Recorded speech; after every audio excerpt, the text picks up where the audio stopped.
Saham adalah tempat belajar, berkembang, dan penambah kekayaan. Mungkin agak berbeda dengan Theo. Kalau saya bukan penambah kekayaan, tetapi saya kaya dari pasar modal. Ini yang gue mau, Pak. Ini yang gue mau. Mau pindah ini.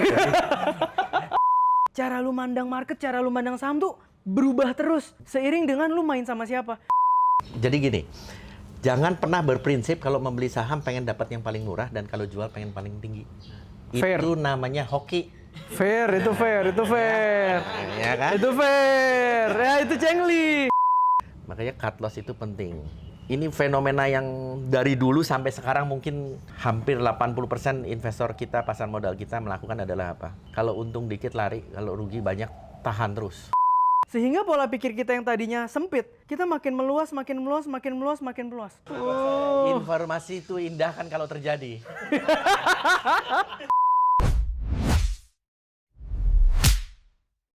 Oke, halo, selamat sore Om Bambang dan Bapak Theo. Halo.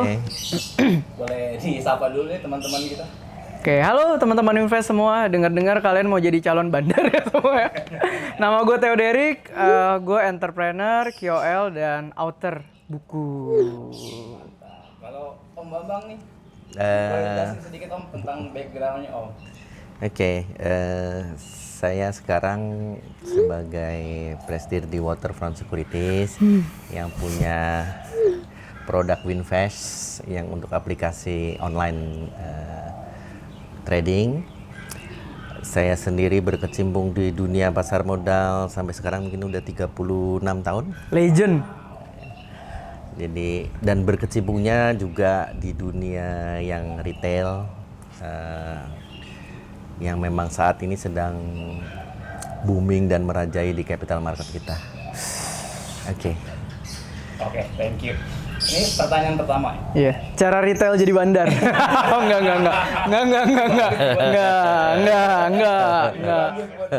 ya kan? Iya, biar seru kan? Iya. Oke, ini kan dari dua POV yang berbeda. Theo kan sebagai lead entrepreneur dan content creator, sebagai penulis buku juga. Terus Om Bambang memang sudah di capital market dari zaman dulu, udah 36 tahun experience-nya. Pengen tahu dong, kalian tuh memandang saham itu sebagai apa sih? Karena kan pasti setiap orang punya pandangannya masing-masing tentang saham.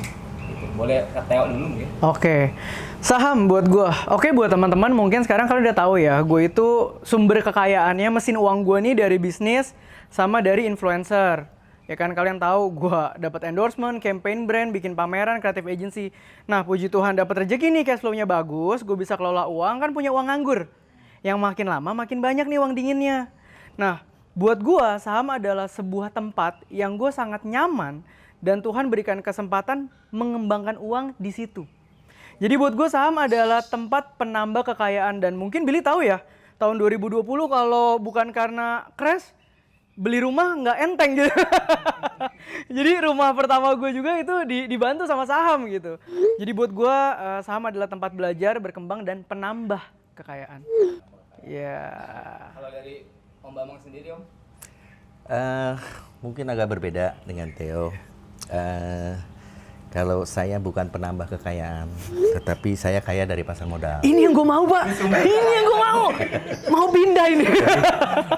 Jadi saya bergerak waktu pertama kali masuk di dunia pasar modal sekitar tahun 90-an, saya hanya karyawan biasa.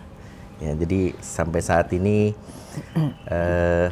wealth saya 99% ya dari pasar modal. Ya, jadi saya tidak menambah kekayaan, tapi saya mencari kekayaan. Mau belajar ini. Ini udah beda ya? Iya, ini lagi proses tutup bisnis. Karena menurut saya pasar modal adalah satu ajang sebagai alternatif lah untuk mencari pendapatan.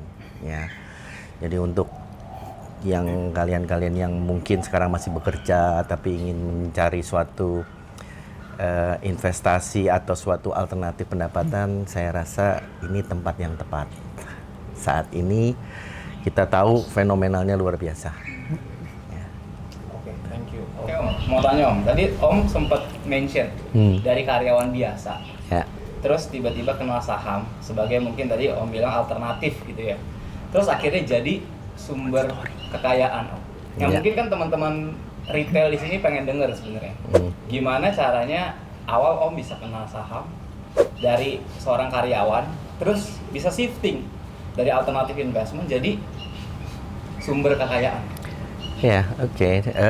Kebetulan dulu karyawannya juga karyawan di pasar modal. Oke. Ya, tapi memang beranjak dari sales merangkap office boy dan merangkap segala-galanya lah. Dulu kantornya kecil, ikut cabangnya dari suatu grup besar, tapi punya broker dan buka cabang di Semarang dulu awalnya.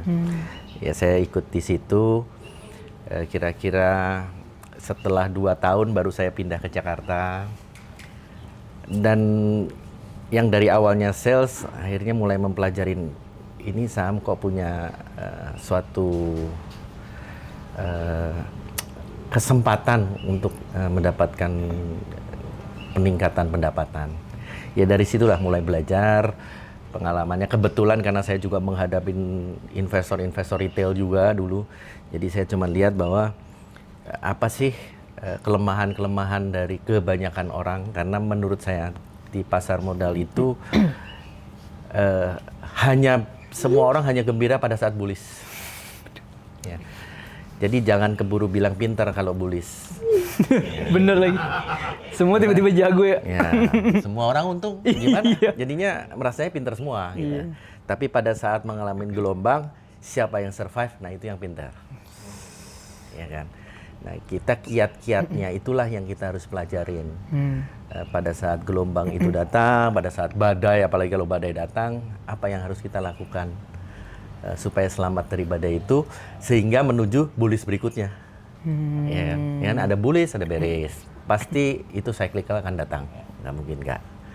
Jadi kita mencoba mempelajari untuk mendapatkan manfaat yang maksimal dalam setiap keadaan. Kira-kira begitu. Mantap. Sudah pernah mengalami gelombang? Wah, itu dia Om. Baru ngerasain gelombang naik. Belum. Tapi kalau lihat dari banyak teman-teman, biasanya kalau dia gelombang naik dia saham, gelombang turun dia kripto, gelombang naik dia saham, Om. Ada momen sih bedanya. Itu namanya momentum, Pak. Oke. Tapi kalau misalkan ini geser ke teori. Iya. Kayak lu memandang Apa? tiba-tiba orang sekarang kan ini fenomenal gitu. Tiba kaya dari saham. Wah, mancing gua loh. Karena realistisnya. Menurut lu realistis nggak sih? Habis ini Orang pengen tahu nih kalau kaya dari saham. tiba-tiba gitu. Iya, kalau modalnya dari awal gede mah bisa tiba-tiba kaya, Pak. Masalahnya gini loh, Pak. Terkadang kan kalau kita ngomongin investasi gitu ya, yang susah kan cari modalnya, Pak. Maksudnya gitu loh. Memang betul cari returnnya butuhlah dunianya gitu untuk ngegulung lagi. Tapi modal awalnya tuh dari mana, Pak? Kita kan kalau kita ngomong angka dodol-dodolan ya, masuk 100M gitu kan. Nggak sengaja 1% aja udah se-M. Yang diceritain se-M-nya ya gede kita dengernya. Tapi kan modal awalnya tuh dari mana? Nah justru yang pengen kita, yang selalu mungkin gue juga gaungkan adalah kita tuh harus kenal diri kita. Dapat modal uang dinginnya awal di mana?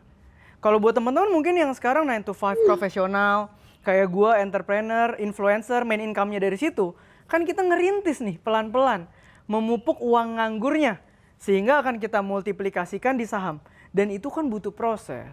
Tadi Om Bambang ngomong udah setuju banget gitu ya, ngomong cycle gitu ya. Tapi sekarang orang ada cycle-nya gimana cara cepet-cepet kaya? Iya logikanya kan, maksudnya ininya aja cycle, gimana cara lu bisa cepet-cepet gitu kan.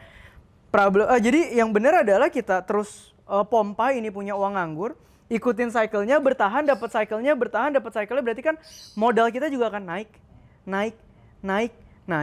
Dan kalau kita nggak bisa kelola uang, kita juga nggak akan berkembang portfolionya. Gitu sih, jadi kalau gue ngeliatnya seperti itu. Tapi kalau gitu gue pengen nanya tips kalau gitu. Ini secara realistis, gimana cara orang benar-benar bisa growing akhirnya di pasar saham? Kalau menurut versinya Theo Derek. Oke, disclaimer ya, gue orang yang dapat impact dari saham tapi tidak benar-benar dapat momentum yang luar biasa seperti Om Bambang nih. Cuman ditanya kalau kemarin nggak ada saham ya, gue nggak kebeli rumah juga. Jujur-jujuran aja, itu ngebantu buat orang ngerintis kayak gue. Jadi kalau menurut gue ada 3 hal yang gue pelajarin paling penting. Yang pertama, lu harus tahu diri lu siapa. Tadi belajar sesuatu ya, Om Bambang bermulai dari employee. Employee di mana? Sekuritas. Bukan di McD, Pak. Bukan goreng ayam tiba-tiba boom. Beda nih. Jadi kita harus tahu juga environment di sekitar kita nih ilmunya apa. Kita punya teman siapa, kita punya keluarga kenalannya kemana, resources kita tuh apa, gitu loh. Jangan kita kerja 9 to 5, nonton konten tiba-tiba orang kaya dari saham, terus bilang, gue pasti bisa kayak gitu. Ya dia sehari 10 jam di market, lu di market cuma pas break kantor doang. Ya gimana bisa kayak gitu, nggak bisa. Jadi pahami dulu kalian siapa, kondisi kalian gimana, cash flow kalian gimana, kalian harus bantu orang tua nggak? Profil resikonya beda, jumlah modalnya beda. Kenalin dulu. Sampai kalian tahu kalian dapat uangnya dari mana, kelola, sehat, punya uang nganggur yang siap dihantam poli saham, mari kita terjun. Yang kedua yang gue pelajari di saham, yang sangat penting itu adalah koneksi. Kenapa? Ini bukan masalah insider, tapi lu bergaul sama analis sekuritas, bergaul sama yang punya MI, bergaul sama owner sekuritas. Ngobrol aja, insight-nya beda bos. Cara lu mandang market, cara lu mandang saham tuh berubah terus. Seiring dengan lu main sama siapa. Sehingga pola pikir kita yang tadinya sempit, kita makin meluas, makin meluas, makin meluas, makin meluas. Sehingga kita makin ngerti kepentingan saham. Saham kan sebuah sistem. Kalau kita zoom out, ujung-ujungnya ada emiten, ada sekuritas, ada MI, ada grup saham, ada retail. Semuanya mau untung, tapi kepentingannya beda-beda. Makin ngerti kepentingannya, kita akan makin ngerti ini arahnya kemana. Yang ketiga yang menurut gue penting banget adalah uang nganggur atau modal. Modal tuh penting banget untuk gulungannya, gitu loh.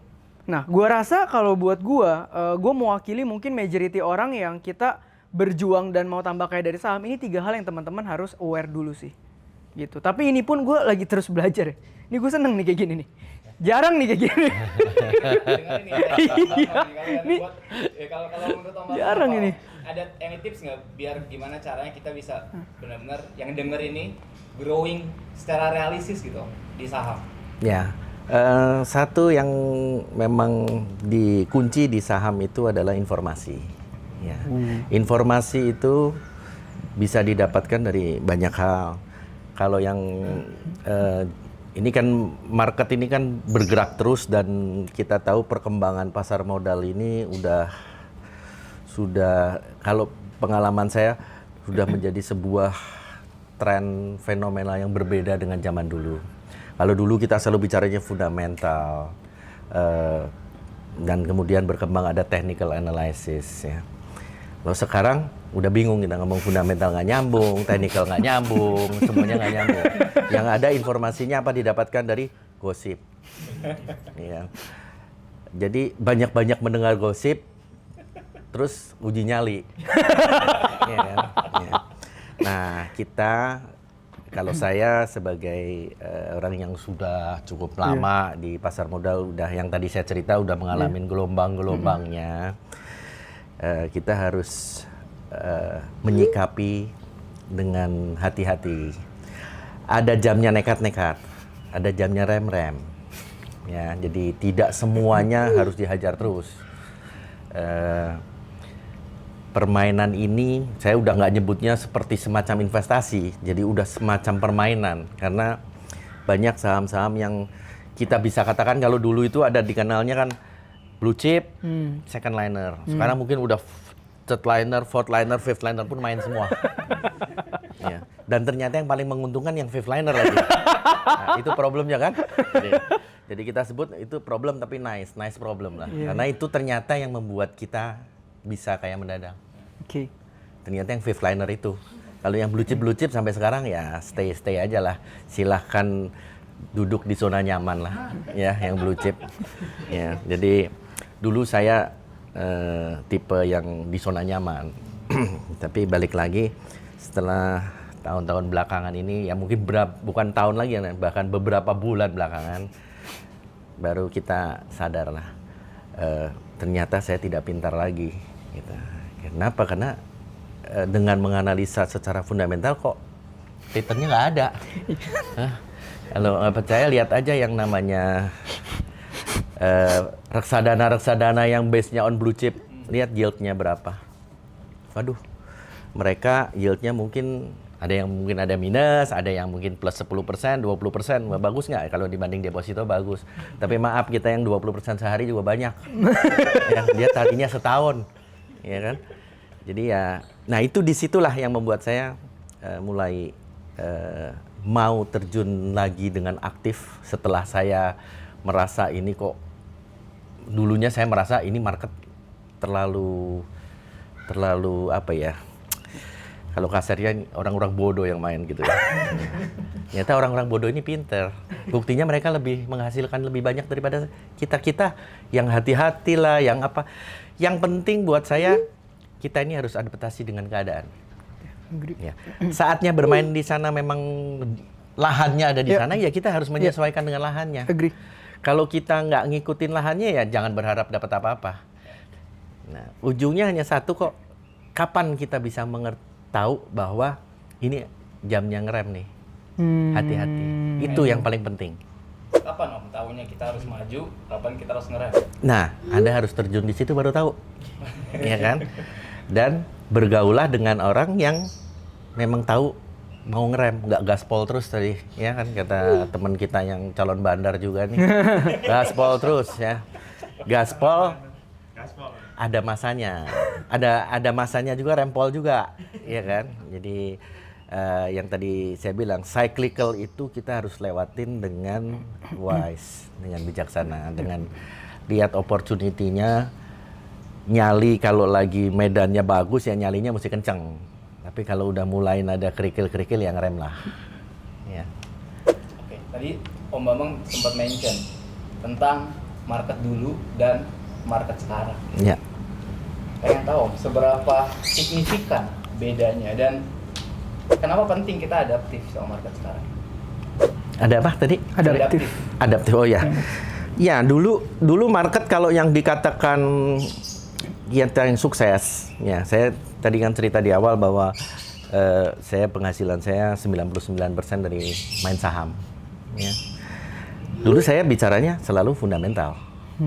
Karena market bullish itu karena blue chipnya yang naik semua, fundamentalnya kuat, manajemennya kuat, mikro dan makronya mendukung semua.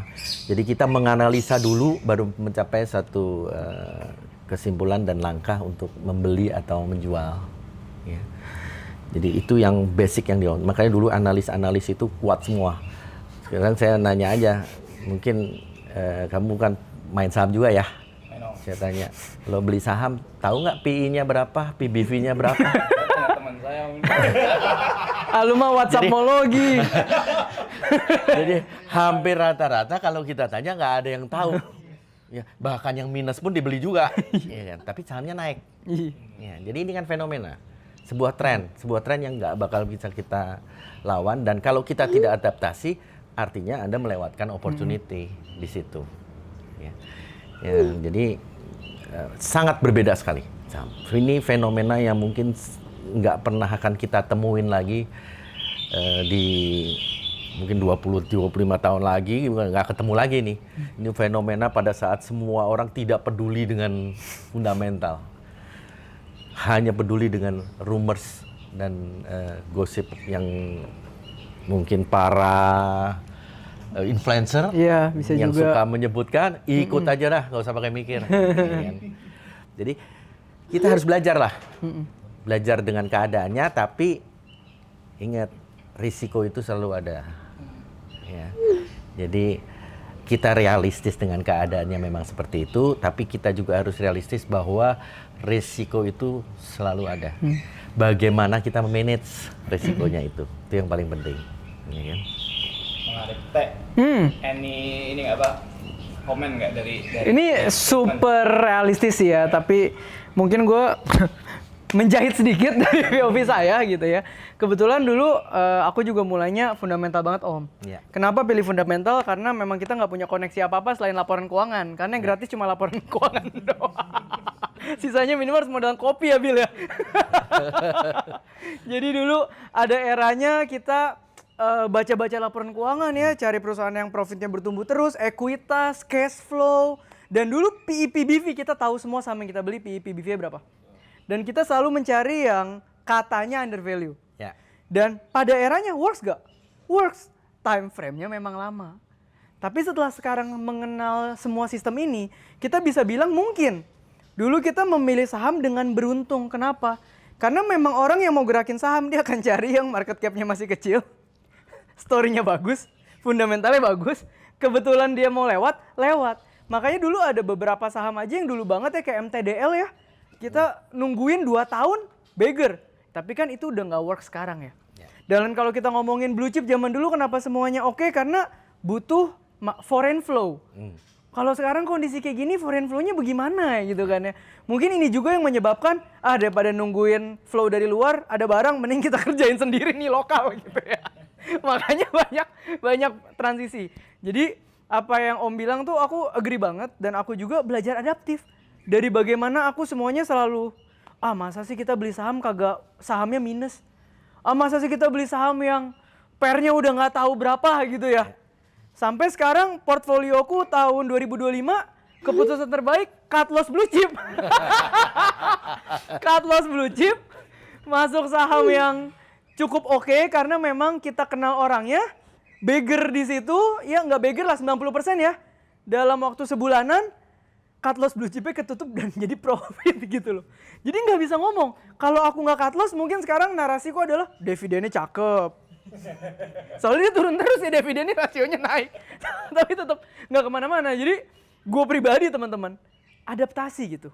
Ada saham-saham yang memang gue pegang fundamental juga beberapa. Tapi banyak saham juga yang sekarang menyesuaikan. Belajar dan banyak banget ngobrol juga sama Om Bambang. Jadi ya gue rasa yang tadi Om Bambang bilang sudah legit ya. Bagaimana dunia ini akan terus berubah. Questionnya kita mau adaptasi nggak? Semakin kita punya uang nganggur, kita adaptasi ya duit kita bisa berkembang di saham itu sih. Yang penting jangan ngerasa pinter kali ya di zaman ini ya. Mendingan kita ngerasa kita biasa aja, tapi kita bisa belajar dari banyak sisi. Gitu sih. Nah tadi Om Bambang sempat mention tentang tipsnya gimana bisa growing tuh salah satu informasi. Ya. Nah, lu boleh nggak mewakili sebagian besar retail di Indonesia gitu ya? Ya. Gimana cara mendapatkan informasi sampai lu bisa duduk di sini? Yang pasti tentunya konsisten berusaha. Bergaul ya, modal kopi gitu ya ngajak teman-teman, tapi sebenarnya kalau mau lebih enaknya dan lebih terurus udah ada Winvest ya.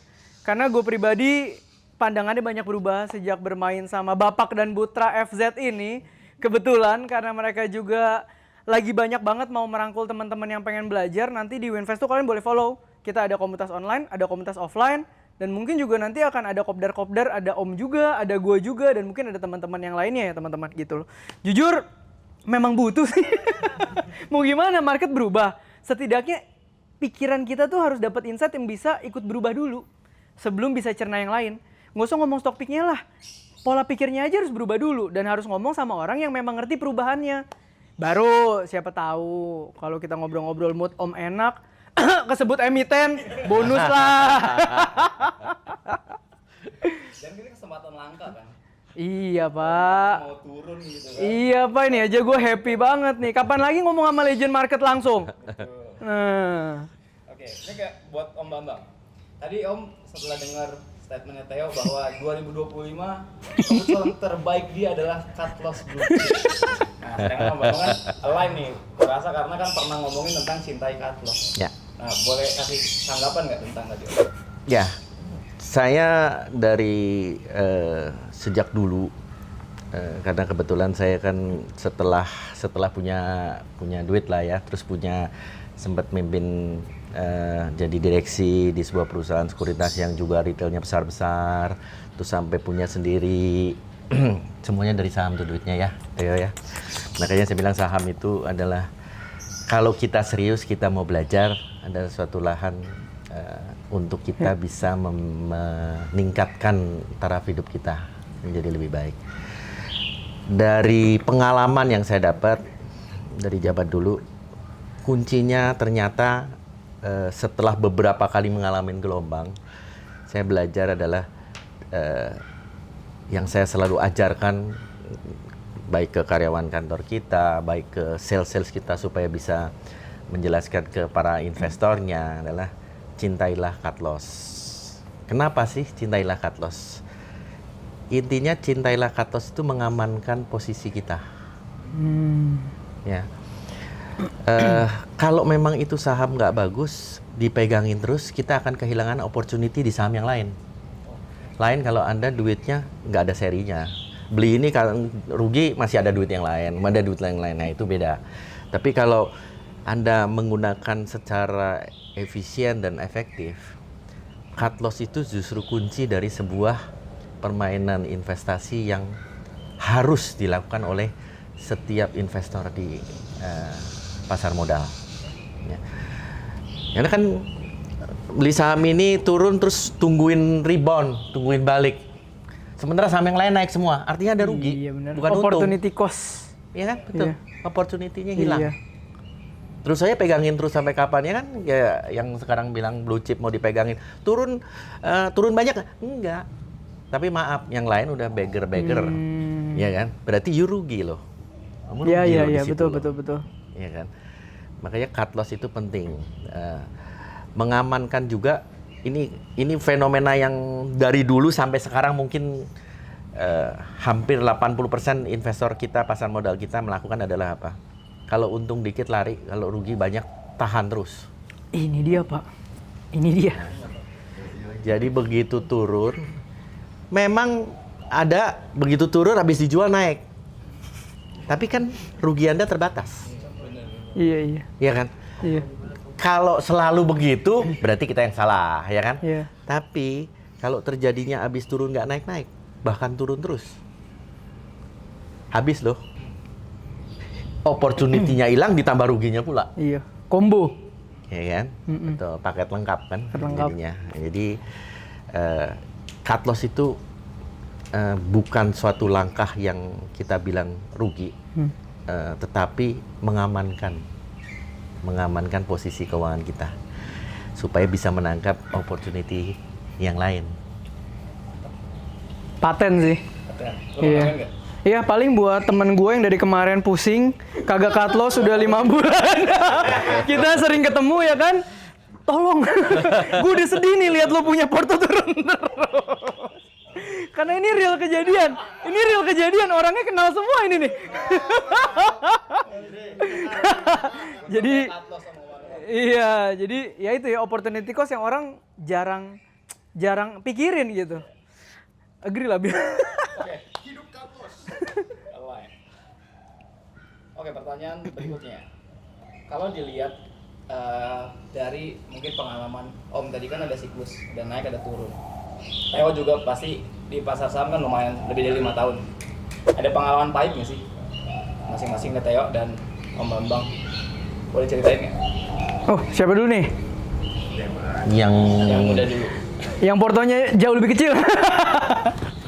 Kalau siklus ya, naik turun, dan jujur apa yang Om tadi bilang, saya sering mengalami ya. Kalau untung, tetap untung tapi nggak sampai maksimal. Kalau rugi juga karena makin nggak ada pegangan, karena ibaratnya value fundamental semua jadi nggak bisa dipegang, makin nggak ada acuan. Dulu kan kita ada acuan namanya intrinsic value, Pak. Kita ada acuan nih, margin of ininya berapa. Sekarang nih makin kagak ada margin of safety, nggak ada apa-apa, bener-bener bingung. Kayak tahun lalu aja, mungkin ini kelihatannya lucu cut loss blue chip, tapi itu sebenarnya adalah move di mana gue udah nggak tahu arahnya kemana. Bayangin nggak blue chip jadi pegangan, gue cut loss. Artinya apa? Jujur-jujuran aja, di market yang berubah, gue pun hilang arah. Ya. Akhirnya kenapa bisa kembali? Karena ya gue berusaha adaptasi, belajar lagi, tembak modal lagi. Malah saham yang kemarin beggar itu mah apa? Fortliner yang tadi Om bilang. Malah jadi balik gitu. Jadi kalau mau dibilang ada memori yang aneh, buat gue cut loss blue chip udah aneh. Fundamentalis cut loss blue chip tuh aneh. Itu kayak prinsip hidup lu langgar. Gitu loh. Nah tapi kalau momen enaknya ya kan, kita kebetulan kan udah ngerasain momen COVID ya Pak. Jadi ketika dia naik, kita juga punya portfolio waktu itu kan plus 70-an% ya overall dari total capital, itu juga udah gila banget. Tapi kan cuma terjadi tahun itu doang. Gitu loh. Nah tapi mungkin kalau mau denger bagaimana siklus nah ini. Nah, gimana Om? Oke, kalau saya bilang pengalaman pahit, mungkin bisa dikatakan sering. Kalau dia mungkin ngalaminnya cuman, wah, nggak untung atau rugi sedikit. Kalau saya rugi banyak, sering. Ya. Ada beberapa kejadian, Tapi kejadiannya puji Tuhan bukan karena tahap pertama, mungkin karena kebodohan saya. Karena samalah seperti hampir semua pemain pemula, apa aja nggak mikir, asal beli aja, nggak ada mikir jauh kemana-mana. Ya kan? Tapi yang berikutnya mungkin fenomena yang mungkin saya cerita sedikit lah. Yang pertama tahun 91, 92 ya, indeks masih 300-an atau indeks masih 200-an gitu ya. Itu ada fenomena di mana saham perdana semuanya naik beggar semua. Setiap perdana IPO langsung naik banyak, bukan di pasarnya yang pasar sekundernya, tapi di grey market. Dulu kalau perdana itu waktunya panjang. Hari ini penjatahan, nanti listingnya masih lama, ini udah ada grey marketnya. Kita di pasar modal itu mempunyai paham my word is my bond. Jadi kita di grey market bisa deal-dealan sendiri. Oke, saya jual nih harga segini, saya tawar segini. Oke. Dan cuman pakai surat sekedar tulis, nanti pas listing baru dilakukan. Ya kan? Dulu ada fenomena naiknya luar biasa. Nah, saya waktu itu mulailah dari karyawan. Saya di Jakarta juga pindah, masih kontrak rumah kecil lah gitu ya. Saya mulai main saham di situ. Saya lihat, kok enak ya, gampang nih main saham. Setiap IPO naiknya kencang. Setiap IPO ikutan aja nih. Dulu IPO itu bisa ngantri-ngantri pakai, kita sebutnya joki. Karena rata-rata satu orang itu hanya boleh satu lot dapatnya.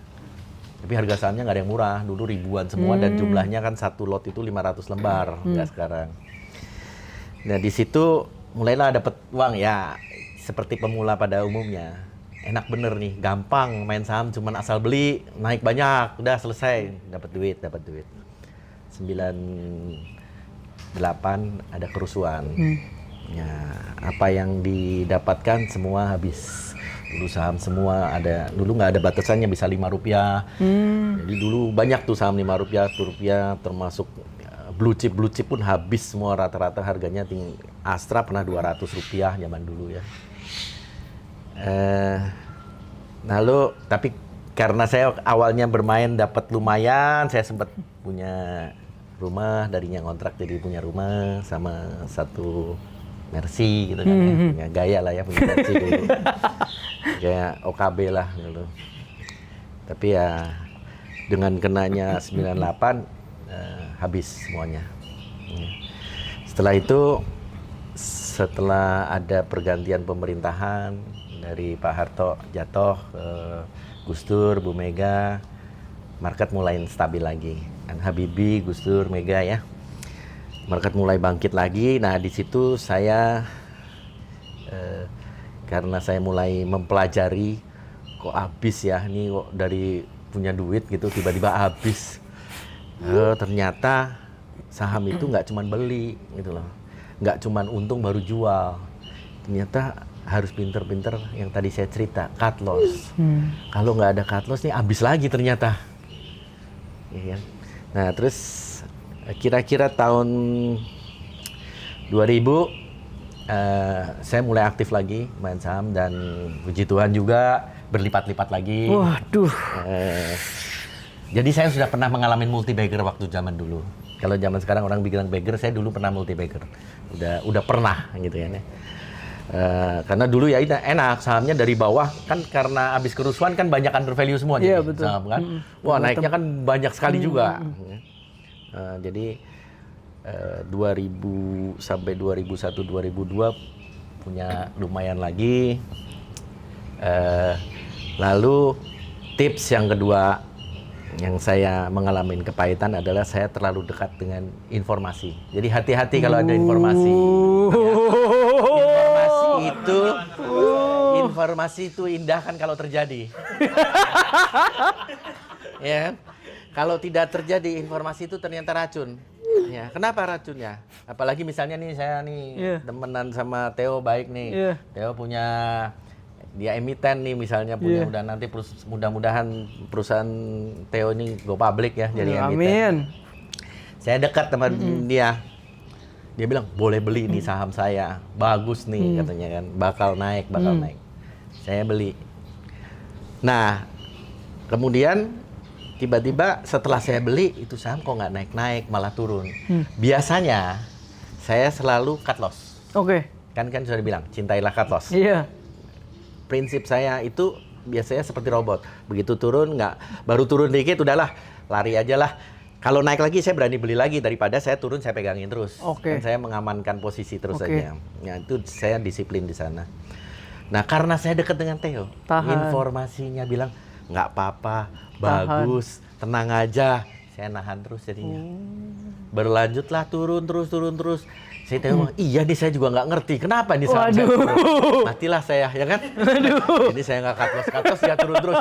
Terus pikir, aduh, dan saya mau cut loss. Saya mengalami itu soalnya, tapi saya nggak sebutkan sahamnya apa dan siapa yang memberi informasi itu kan ya. Saya mengalami sendiri. Pada saat saya mau memutuskan cut loss, Theo bilang, saya mau beli saham saya nih, kemurahan nih saya beli. Saya lihat, wah dia beli lagi, tenang. Nggak jadi cut loss lagi. Ya kan? Yang ada, turun lagi. Jadi akhirnya lah mulai menyalahkan diri sendiri, menyalahkan lingkungan, nanya ini. Akhirnya nyalahin Theo juga gitu kan. Aduh nih ngasih info, saya kejebak nih. Akhirnya saya cut loss di bawah. Yang tadinya saya disiplin dan uangnya lumayan banyak, habis lagi. Ya, karena saya percaya gara-gara informasi ini. Saya anggap valid sekali informasi ini dari teman baik. Apalagi sekarang informasinya didapatkan dari medsos, community, yang temen aja bisa bikin kita nyebur, ya kan? Apalagi yang informasi berkeliaran ini. Tanggung jawab terhadap informasi itu kan rendah sekali. Kayak hati-hati. Balik lagi, cintailah cut loss itu ternyata penting. Teman adalah maut ini, Pak. Itu pengalaman kedua. Ke berapa? 98, 2002 hancur, ya kan? Pengalaman ketiga, nah ini kalau ini purely bukan kesalahan, menurut saya bukan kesalahan saya, tapi adalah suatu fenomena keadaan dunia. Waktu itu 2007, saya bermain lagi setelah jatuh, mulai lagi, dan waktu itu puji Tuhan juga, mungkin saya ini sedikit kayak flexing nih, padahal saya nggak mau flexing ya. Masalahnya ini rumahnya aja udah segede gini, Om. Apa yang mau disembunyikan gitu loh? Nah, ini flexing untuk pengalaman lah. Ya. Jadi 2007 dari sejak 2002 saya main saham lagi, bangkit lagi. 2007 mungkin saya bisa dikatakan jadi investor yang cukup paling besar di Jakarta. Gokil. Mainan saya mungkin ya cukup ngeri lah. Nyalinya gede lah dulu. Ini for information bukan resort ya guys, ini rumah. Jadi kalian mikir aja. Tapi kalau dibandingkan dengan sekarang mah pemain-pemain udah jauh lebih gede lah. Dulu soalnya ini kan cerita dulu. Dulu pasar modal belum sengetop sekarang. Kan? Jadi saya ya main segitu aja udah kayaknya cukup gede lah. Lalu kemudian 2007 subprime meledak. Kalau kalian baca record history itu ada subprime. 2008 Lehman Brothers jatuh. Nah itu dunia jatuh semua. Ya, saya juga nggak bisa menghindar dong dari keadaan itu. Dan pada waktu itu saya cintailah cut loss. Masalahnya mau cut loss nggak bisa, nggak ada pembeli. Karena dunia panik semua. Dunia panik semua, yang ada semua jual, tidak ada yang beli. Tiap hari ARB, ya kalau sekarang kenalnya ARB-nya, bursa enak lah, sekarang ARB-nya 15%, nah besoknya rebound. Kalau dulu ARB-nya 30 sekian persen dan tidak pernah rebound. Gokil. Kalau Anda bayangkan kalau 10 hari turun terus ya selesai lah semuanya. Habis ya. Jadi tapi ya balik lagi, itu suatu keadaan yang kita nggak bisa kontrol kalau itu. Jadi pahitnya sering. Tapi kan kita belajar dari suatu pengalaman lah. Nah, jadi pesan saya kalau belum jadi multi bagger atau jadi yang kaya sekali, fight terus aja. Tapi kalau nanti sudah jadi, sisihkan. Oke. Taruh itu untuk buffernya, yang lain fight lagi gitu. Oke, siap. Ya, kalau dulu saya fight semua soalnya. Karena dapat duitnya dari situ. Kebayang. Jadi saya merasa hajar terus aja full. Terus, Saya investasi saya 100% di saham, bahkan kalau perlu leverage. Kebayang. Jadi nggak ada uang sisa. Tanya rekening nggak ada uang, semuanya di saham semua. Tidak untuk ditiru. Iya. Ya. Ada jamnya saving. Iya. Ya, ada jamnya saving mungkin 20% dari semua aset Iya. yang mesti di save. Iya. Yang lainnya fight terus sampai satu Iya. titik di mana Anda sudah merasa udah Iya. safety player, berubah menjadi safety player. Iya. Ya kan? Enjoy. Kira-kira begitu pengalamannya. Luar biasa. Bener-bener. Jadi banyak hal akan bisa terjadi di depan. Iya. Yang penting kita menyikapinya bagaimana. Iya. Cut loss blue chip belum apa-apa. Belum. Ya balik lagi kan tadi kita ngomongin dunianya beda. Tuh. Pengalamannya time frame-nya panjang. Panjang. Tahun 92, lu belum lahir kan? -1 ya kita. Usia -1. Iya kayak nyokap gue baru mulai kasmaran sama bapak gue kali.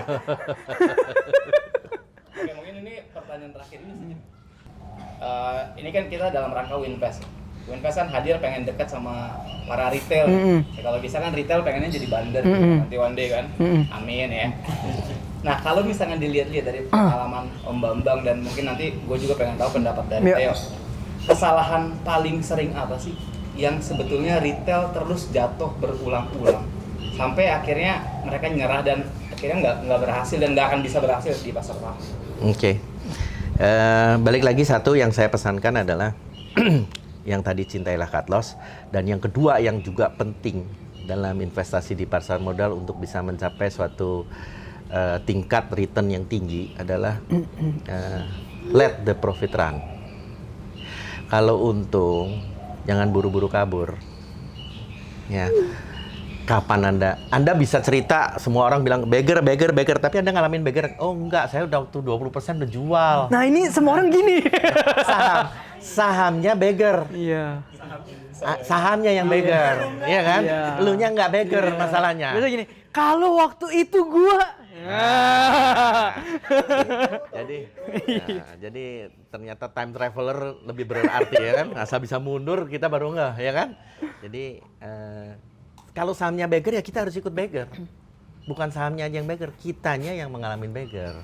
Pedih. Ya. Jadi let the profit run. Saya tidak pernah mengajarkan teman-teman maupun klien-klien saya yang suka diskusi gitu. Average down itu tabu.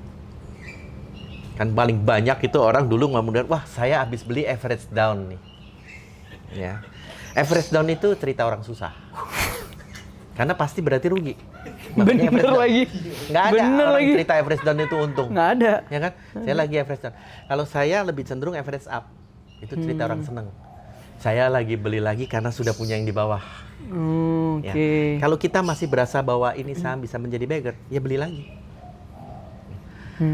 Jadi itu yang paling banyak dilakukan oleh kebanyakan investor.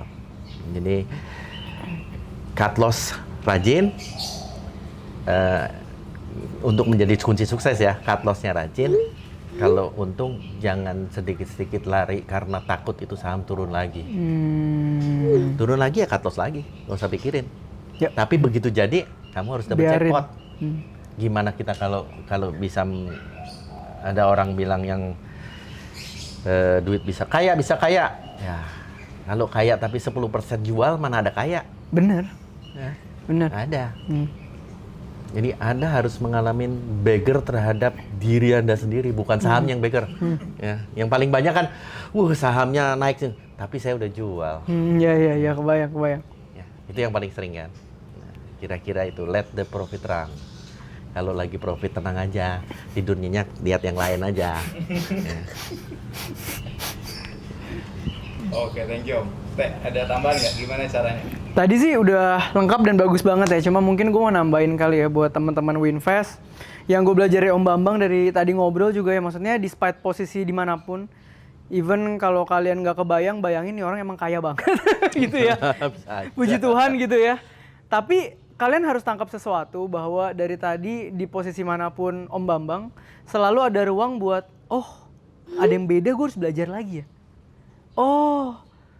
Ternyata ini berubah, gue harus adaptasi ya gitu. Jadi despite kalian di posisi manapun, Om Bambang pun mau terus belajar gitu ya, adaptasi dan sharing. Jadi gue sangat appreciate dan apa yang dituju bareng Winfest, jujur kalian tau lah gue jarang banget collab sama Sekuritas. Tapi kenapa gue mau collab sama Winfest? Karena request gue juga ke Winfest, kalau kita pengen ngobrol sama teman-teman retail semua, kita nggak pengen bangun portfolio kalian doang. Kita pengen bangun isi kepala kalian, kita pengen bangun mental kalian, kita pengen bangun habit kalian, supaya pelan-pelan portfolionya bisa growing. Karena kalau kalian cuma untung 1-2 kali saham hoki, tapi habit tadi tuh, cut loss rajin, let the profit run, itu kan habit. Mana bisa cuma 1-2 kali untung itu kebentuk, nggak bisa. Itu perjalanan jangka panjang. Itu yang kita mau aim dari Winfest sama teman-teman. Jadi ayo kita bareng-bareng belajar dan growing bareng dari Winfest. Dan gue juga selalu titip sama Winfest untuk bisa kita belajar step by step. So, enjoy growing-nya, enjoy proses portfolionya, tapi jangan lupa ya tradingnya di Winfest. Boleh. Om mau tanya dong, kenapa lebih susah exit gitu Om daripada entry-nya orang-orang? Jadi gini, jangan pernah berprinsip kalau membeli saham pengen dapat yang paling murah dan kalau jual pengen paling tinggi. Fair. Itu namanya hoki. Fair. Ya kan? Itu fair. Ya itu Cengli. Nah, ya kan? Iya. Jadi kalau saya jual paling atas, ya itu hoki. Karena kita tidak pernah tahu kapan itu berhenti dinaiknya. Apalagi zaman sekarang ya. PI 1000 aja masih jalan, ya kan?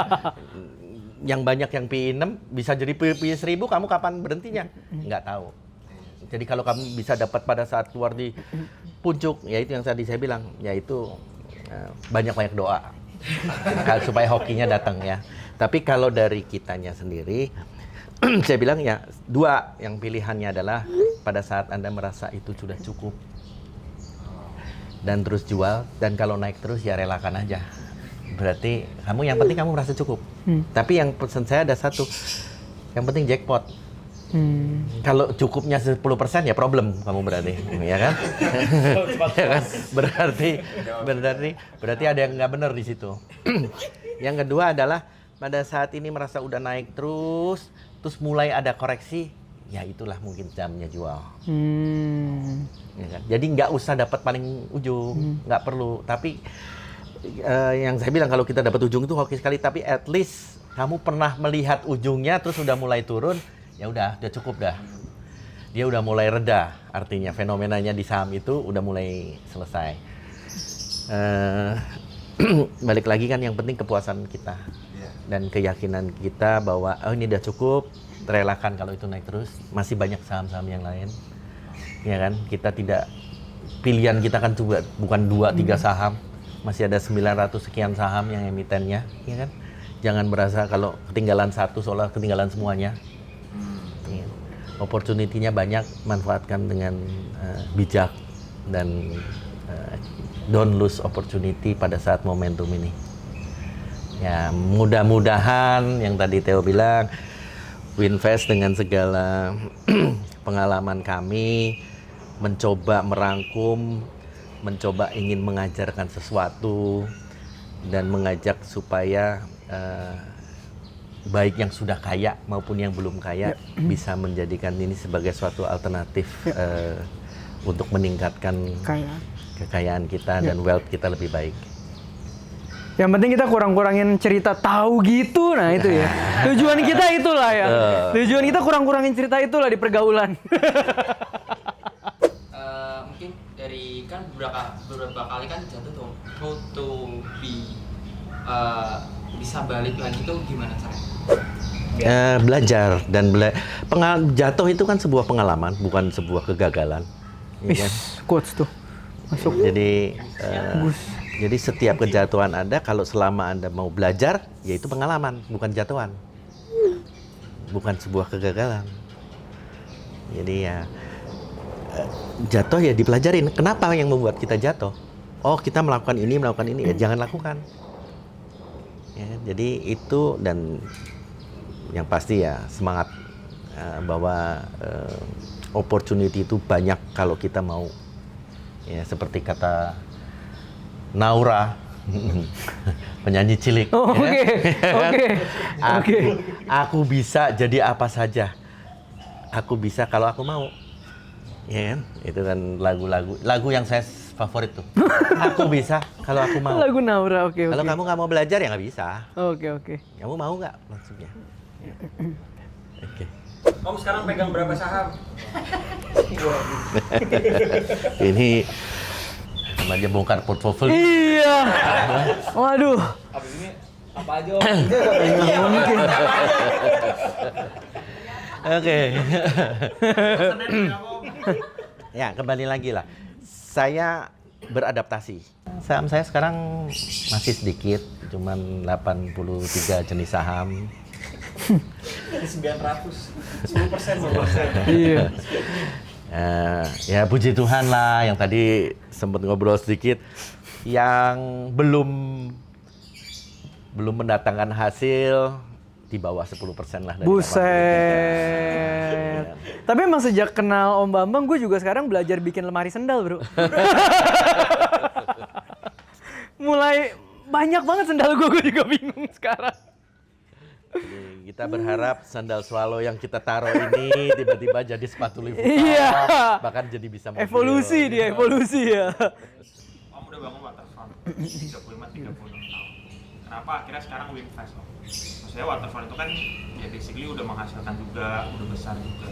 Kenapa akhirnya mengincar membuat aplikasi trading si Winfast ini? Apa sih visinya Om sama Winfast, goals-nya, dan kedepannya gimana? Kembali lagi, pada dasarnya kita adaptasi aja. Dulu saya mungkin bukan 35 tahun di Waterfront. Saya kan ada beberapa perjalanan saya bekerja sampai 2007 saya mulai di Waterfront. Beranjak dengan konvensional trading, hanya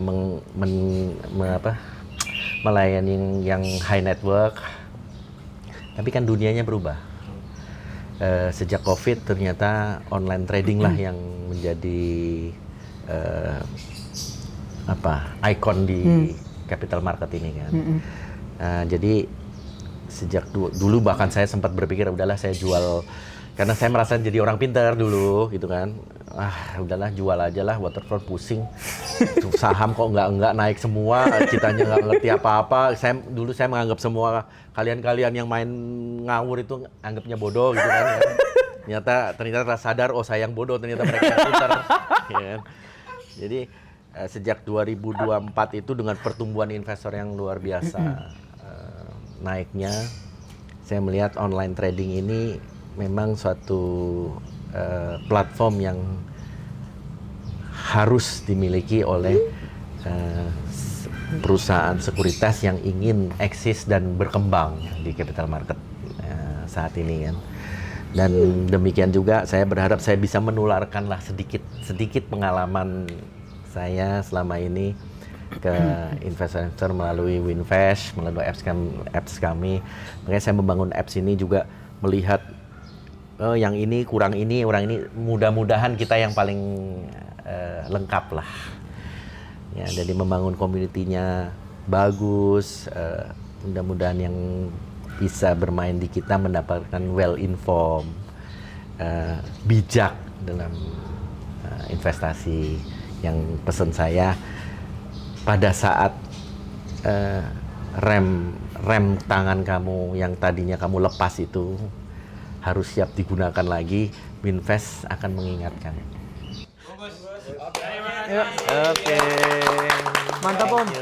Waduh.